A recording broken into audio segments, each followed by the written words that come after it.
Okay guys, there's not a lot of work in the exercise for this exercise, but in 2G, the Euclidean algorithm, there's a lot for the teacher to explain, which means that you really should spend a lot of time thinking about this one, okay? I'll admit to you that some of the proofs that I've already recorded did take a little bit of thinking actually to be, like I could read through it and be happy with it, but I really need to think and have a go at it myself and play with it before I was actually really confident that yes, I believe that, or I can see the logic, okay? So it's a challenge to you. You guys are starting to get to this stage in your maths, obviously doing specialist mathematics. You do want to be able to understand proofs, okay? And we've got a direct proof and a proof by contradiction, and we'll discuss what they mean in class. All right, so I'm going to give you a brief introduction in a minute, but you're going to learn about the division algorithm, Euclidean algorithm, and using this Euclidean algorithm to find solutions for Diophantine equations. As I said, there's not a lot to do. Questions 1, 3, and 4, and question 1 relates to exercise 16, question 3 to 17, and there's 2 examples for question 4. Okay. All right, introduction time. So there we go, picture to the right, that's Mr. Euclid, or Euclid of Alexandria, Mr. Alexandria really, Mr. of Alexandria. So he was a really amazing mathematician, and if you do maths at university, particularly any computer science maths or geometry, you're going to come across him. Amazing to think that a man working, was born before 300 BC, I'm not sure of the exact date, and he died in the next century, so he lived a nice long age, and Alexandria is a city in Egypt, and definitely worth investigating this man. He's an amazing man, known as the father of geometry. Okay, so most of the rules that we have for geometry that you've learned as part of your geometric reasoning, which I hope was some of the most fun you did in high school maths, they come from things that this guy did and the book he wrote called Elements. But his work we're looking at today is something he did in number theory. So the Euclidean algorithm, it's really an ingenious way of finding the highest common factor or the greatest divisor of two numbers. And what's amazing about it is, and I've stepped it out later on, is how you can use this when writing a computer program. Because just using something, nothing more complicated than repeated subtraction, okay? And also, I've put it here in yellow so it stands out, is there's a geometric representation of his algorithm. You're welcome to Google that yourself now, but we'll definitely talk about that in class. All right, so the first thing is the division algorithm. And there is a proof for this, and I will be putting the video of me doing the proof if you need to step it out yourself. Otherwise, you can read it at this stage or come back to the OneNote and read it. But basically what it's saying is that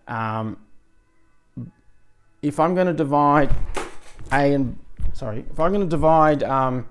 B by A, there is a unique Q and R that B is equal to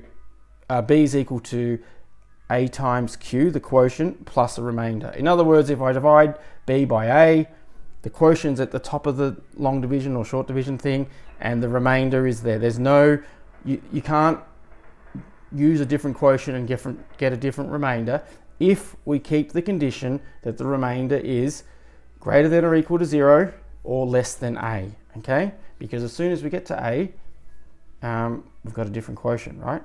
So you need to think about division in this way, okay? So you might think of 3 on 7 is actually 4 and 5/7, or you can multiply it through, okay? And this proof is a proof by contradiction. In other words, I start off with a statement, show that it does not make sense, so therefore the opposite has to be true. Okay, so I'm not going to read through that now. That's for you to watch the other video or read through that one yourself. I'm not doing this example as a separate video. It's not worth doing, but what is worth pointing out is that if I'm thinking of dividing 45 by 6, in other words, minus 45 is going to be equal to 6 times some q plus r, and if r is equal to something between 0 and 6, then we don't think of it as like the negative version of positive 45, okay? Because we'll count up until we get to the number. So for example, if dividing by 45 by 6, you do it 7 times, and we've got 3 left over here. But when we're looking at the negatives, that gives us a negative remainder, and that's not what we want. Okay, so it ends up, so minus 45 is actually 6 times minus 8 plus 3. So this is an important fact. If we get on to use modulus type arithmetic, it makes even more sense, or becomes more important, but you need to mentally note this point, okay? All right, and the other theorem we did was, this is proving why Euclid's algorithm works, okay? So if I have, if we do that division algorithm, we use that division algorithm, so b is equal to a times q plus r, then the highest common factor between a and b is, so the highest common factor between this number a and b is equal to the highest common factor between a and the remainder. So I step it out, I prove it here. This one took me a long time to convince myself that it's true. So you could find it, what's called a beautiful proof is something that's a little bit more succinct than what I've done. But I stepped it out to make sure it's really clear for me and for high school students, okay? So you come back and watch that video, but I do want to check with you in class that you understand what it means. Yeah, so we really got to start working on understanding proofs so you can go to the next level in your mathematics.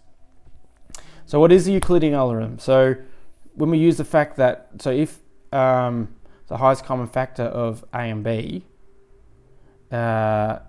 is equal to the highest common factor between a and the remainder, okay, so we can now say, so if I use all these different remainders here, so a and b, excuse me, is equal to the highest common factor of a and b. Let me use the mouse so you can see what I'm talking about here, okay? So that's my b and a, and that's my a and r there. So then I can come down here and do the same thing again with this a, okay, and the r, okay? So the r1 replaces a in the next one, and a replaces b. Now, ab, the highest common factor ab is equal to the highest common factor ar1. That means, but also here, the highest common factor of ar1 equals the highest common factor of r1 and r2. And on and on and on we go. And eventually we get to 0. A remainder is 0. So if r and what, the second last r is equal to, is a multiple of Rn, then Rn is a factor of the second last r. So then we can go back up the chain, and that means that the highest common factor of a and b is Rn. Now the reason why I was saying to you why this becomes such a powerful algorithm is that we use this all the time in mathematics, okay, particularly programming mathematics, because that division, to find that quotient, okay, and then what that remainder is, we can even ignore that quotient, right? But you can, if this was my computer program, so like the output of it, we're starting off with 47 and we're thinking about using the division algorithm for 47 and 5, all right? So you can see I just continually subtract 5 down here, and we've got new numbers. So we start with 47, our remainder is still 47. And this algorithm can run over and over and over again, counting how many times we do it. That's what Q is. And then as soon as the remainder is less than 5, and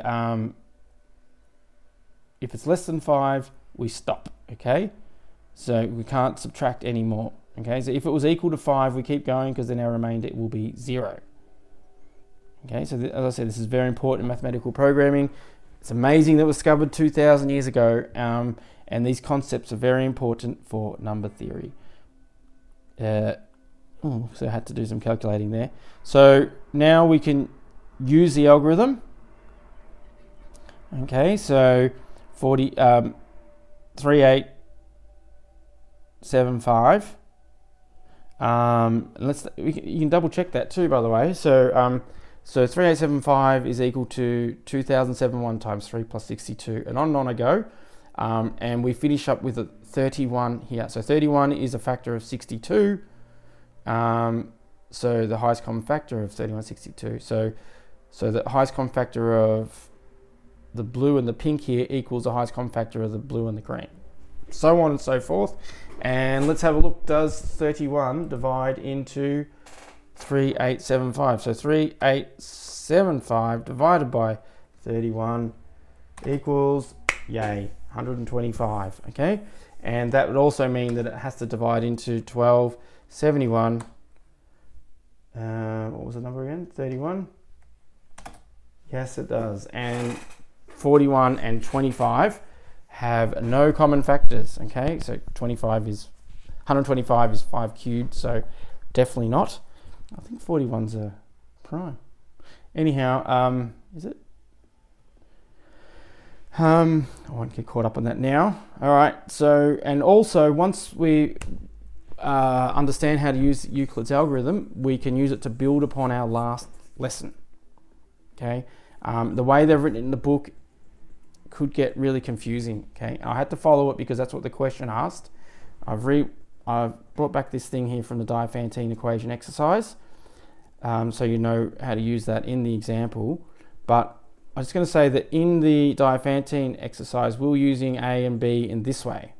Okay, so that was a placeholder for the multiple, and X and Y were our variables. A and B would be some constant, right?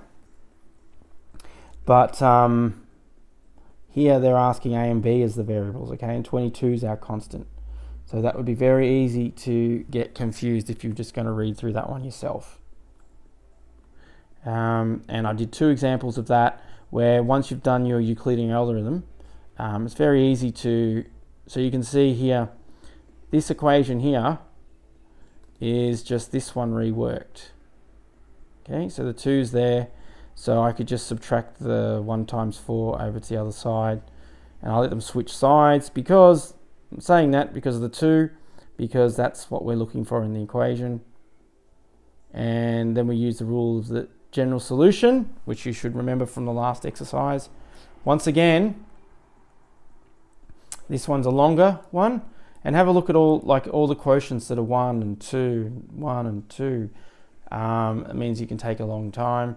A little fun fact for you guys is that pretty sure the Euclidean algorithm is its longest when you have 2 consecutive Fibonacci numbers after each other. Pretty sure we can double check that in class. That's an interesting little fact, isn't it? All right, so you have, so far in this exercise, you've proved the division algorithm in the sense that the quotient and the remainder are unique if we keep our remainder between 0 and A, okay? And this highest common factor of A and B equaling A and the highest common factor of A and R is the fundamental fact that holds together Euclid's algorithm, and we've used that to solve linear Diophantine equations. All right, so if you've really got this class and the last one, you have taken some really big steps in your mathematical journey. You should be really proud, and but also hopefully you really enjoy this. I find this stuff really enjoyable, and it's the reason why I love maths and spent so much time on it at university. Okay, so let's have a discussion about it in class.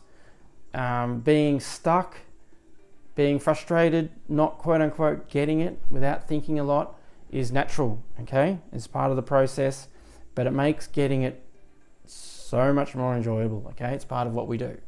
All right, so keep working hard, keep trying, keep thinking, and let's keep talking. I'll see you in class.